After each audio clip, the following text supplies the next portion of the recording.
Now, we've all seen the iconic image of the Antifa woman being punched by the white supremacists during a counter-protest that they carried out.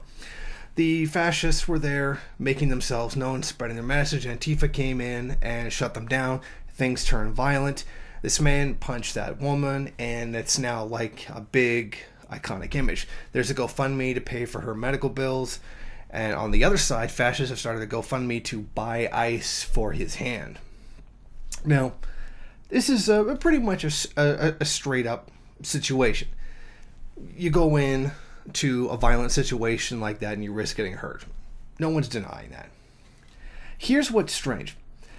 Of course, SJWs who like to pass themselves off as leftists when they're actually liberals are actually applauding her getting hurt, saying that, well, she culturally appropriated by having dreadlocks.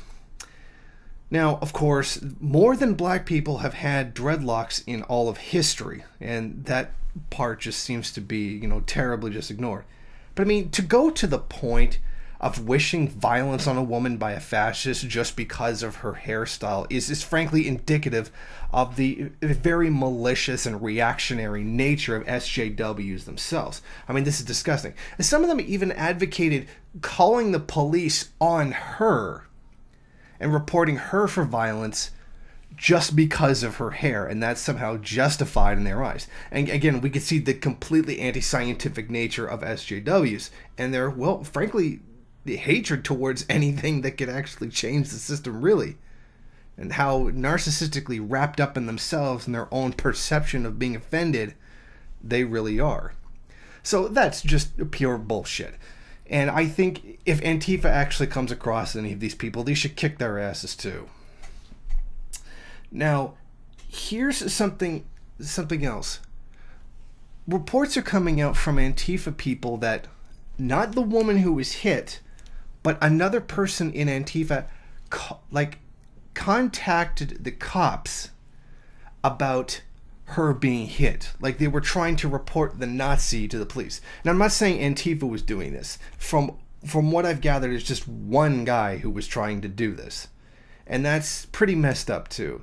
You can't say all cops are bastards and then turn to them to, prosecute your enemies. Well, like you would even really need them to. I mean, the video's right there. Like, all of the Western world has seen it. So there would be no need.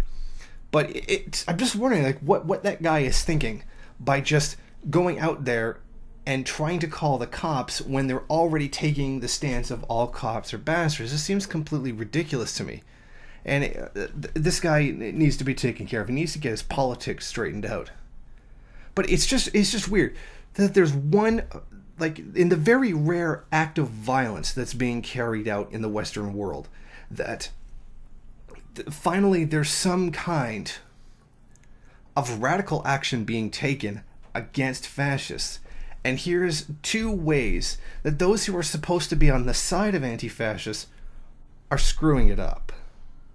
Thank you for watching. If you like this program, then please head over to my Patreon page and set up a monthly donation. It's your donations that keep this program running. Also, if you would like, please rate, comment, subscribe, and share in various social media.